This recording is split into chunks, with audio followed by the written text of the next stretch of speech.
Assalamualaikum warahmatullahi wabarakatuh, teman-teman. Pada kali ini kita akan melanjutkan part 3 dari seri Microsoft Office ya untuk Word.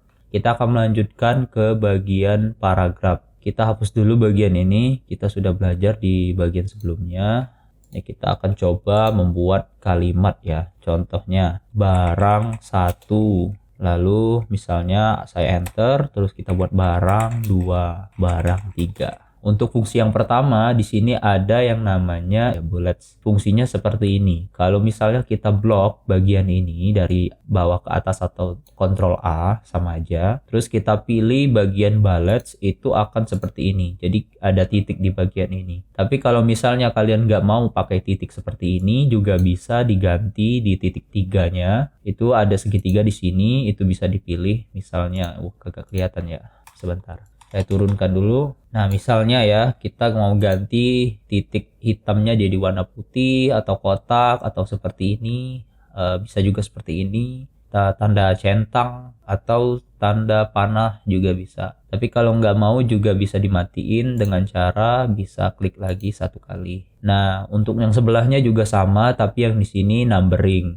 Ini kalau misalnya kita punya barang-barang atau list-list yang membutuhkan angka ya. Kita bisa memilih seperti yang tadi di sampingnya itu ada tombol segitiga ke bawah, lalu waduh kagak kelihatan ya, kita turunin lagi biar kelihatan. Misalnya nggak mau yang pakai titik, bisa juga pakai yang kayak gini. Atau yang misalnya kalau misalnya kita bikin jurnal atau bikin skripsi bisa pakai yang kayak gini ya. Biasanya kan ada I titik terus nomor 2 nomor 3 gitu. Ini juga bisa pakai ABC, ABC besar, ABC kecil. Ini yang pakai kurungan, yang ini pakai titik. Nah, kalau biasanya kan ada juga kalau daftar isi juga bisa pakai ini. Tapi untuk daftar isi sendiri sebenarnya kita lebih baik jangan menggunakan yang seperti ini. Nanti ada sistemnya sendiri ya. Tapi nanti kita akan pelajari. Sudah itu di bagian sebelahnya itu ada multi level list. Ini sebenarnya sama aja sih sebenarnya. Misalnya ya. Misalnya di sini saya taruh angka 1 misalnya. Angka 1 misalnya yang ini nih. Nah, misalnya saya taruh lagi di bagian sini, itu taruh juga yang ini. Ketika aku klik yang ini, nah ini untuk increase indent. Nah, dia akan berubah jadi 1A kayak gini. Nah, misalnya di dalamnya lagi, itu bisa dilihat seperti ini nih. 1A, ada I gitu. Nah, misalnya di sini aku pakai lagi yang seperti ini. Nih. Nah, ini kan kalau misalnya barisnya sejajar itu maka akan melanjutkan yang ada di atasnya. Maksudnya gini, misalnya di sini 1. Karena barisnya itu sama, jaraknya sama, dia juga bakalan 1 di sini. Tapi sebenarnya ini bisa kita ganti ya, continue numbering misalnya untuk melanjutkan. Nah, tapi misalnya kita mau jadi 1A terus 1B gitu. Kalau untuk 1B ini tinggal kayak gini. Lanjutkan increase indent. Tapi misalnya kita di A ini ada lagi dalamnya isinya, kita pakai lagi seperti ini. Nah, 1A dan seterusnya. Ini juga bisa sampai barang misalnya barang 4 misalnya. Nah, barang 4 di dalam ini ada lagi nih di dalamnya. Nah, juga bisa seperti ini dan seterusnya dan seterusnya. Misalnya kita hapus semua nih. Kita hapus semua. Nah, kalau kayak gini kan sebenarnya bisa dipakai seperti ini. Kita klik aja. Untuk pilihannya misalnya untuk bab-bab juga bisa pakai yang ini. 1.1.1 misalnya. Atau yang kayak gini juga bisa. Misalnya ini kita pakai yang ini. Jadi kita bisa klik di keyboard itu tab. Tab itu yang di sebelah kiri huruf Q yang ada di keyboard.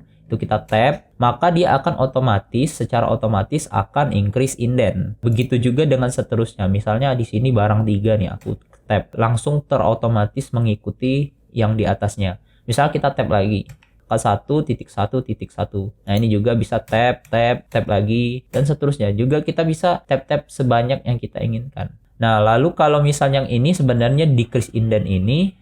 Nah, ini kan misalnya kelewatan nih. Kita kelewatan. Sebenarnya kita mau ditaruh barang 4 ini ada di bawah barang 3. Itu dengan cara sama seperti yang tadi, tapi dia mundur. Ini kan maju. Kalau yang ini maju, yang ini mundur. Nah, ini mundur. Untuk bagian yang sebelahnya, ini adalah short. Misalnya saya punya nama pertama Arif, Abdul, Ihsan, Debbie, Heri. Maaf ya teman-teman kalau misalnya ada nama-nama kalian di sini. Ini aku ngasal aja ya. Siapa lagi? Victor, Winda misalnya. Bang Timothy sama Bang Raymond. Nah ini kan sebenarnya kalau misalnya kita lihat ini kan nggak berurutan nih.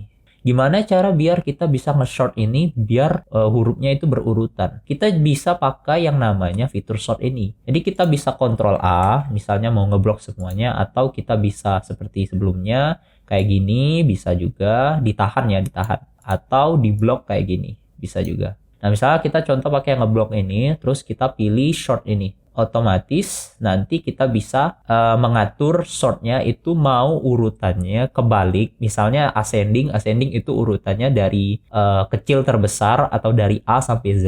Kalau descending itu kebalikannya ya teman-teman, dari Z ke A atau dari besar ke terkecil. Nah tipenya juga bisa kita lihat nih, ada text, ada number, ada date. Karena kebetulan di sini kita pakai text, kita jadi pilih yang text. Oke, misalnya kita ascending nih.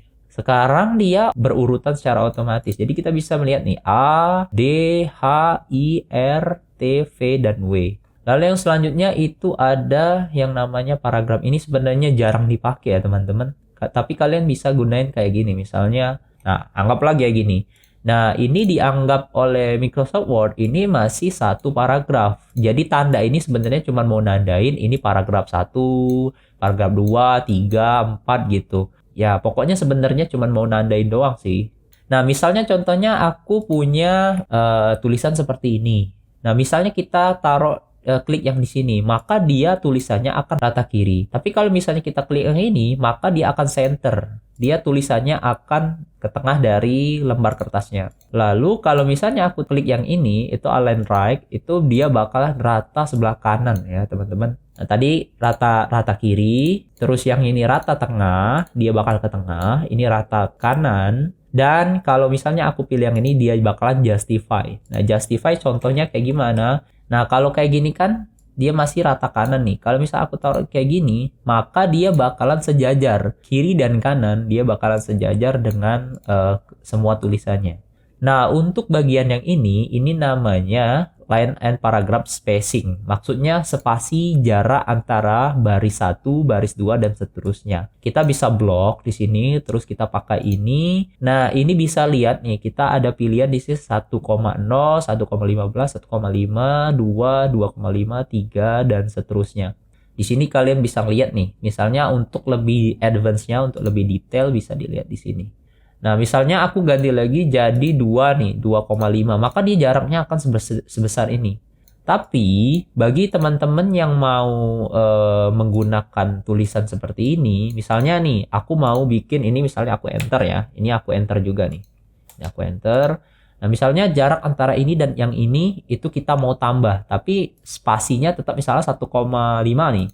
Terus kita tambah jarak antara ini ke sini, itu menggunakan yang namanya add space after paragraph. Jadi kita bisa mengasih jarak tanpa enter ya. Ini nggak di enter sama sekali loh. Dia ada jarak dari tulisan yang ini dengan tulisan yang ini. Nah, misalnya kita mau tambah jarak lagi bagian yang ini ke atasnya, itu bisa menggunakan yang namanya add space before paragraph. Jadi maksudnya before ya, before dari paragraf yang ini kita tambah spasi gitu. Lalu untuk menghapusnya sama aja sebenarnya, kita blok aja gitu, terus kita remove space after paragraph. Terus untuk bagian yang ini itu adalah shading. Maksudnya sebenarnya fungsinya sama seperti highlight, tapi ini lebih ke background ya. Misalnya di sini aku tandain yang bagian ini, terus kita ganti colornya. Nah, kita warna kuningin. Sebenarnya fungsinya mirip-mirip sama dengan highlight color ya, yang stabilo lah gitu. Tapi ini lebih ke background dari tulisannya. Misalnya semuanya aku ganti jadi warna oranye. Dari awal ke akhir itu bakalan ada background warna oranye. Dan seterusnya. Misalnya aku tambah lagi enter, maka dia akan backgroundnya warna oranye semua. Kita hapus dulu background warnanya. Misalnya kita no color nih. Ini juga no color ya.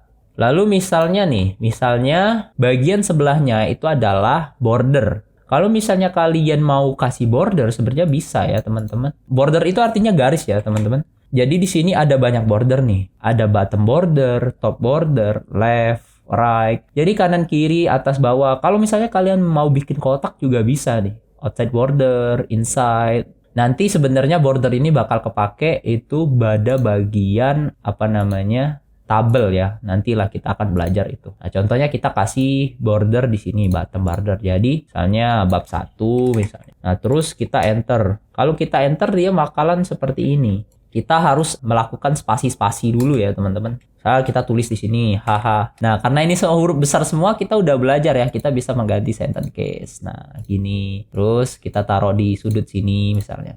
Oke, teman-teman, nanti kita lanjutin lagi ya, guys. Kita udah menyelesaikan bagian toolbar yang paragraf. Nanti kita akan lanjutkan di part 4 untuk bagian style dan selanjutnya. Terima kasih sudah menonton. Assalamualaikum warahmatullahi wabarakatuh. Bye-bye.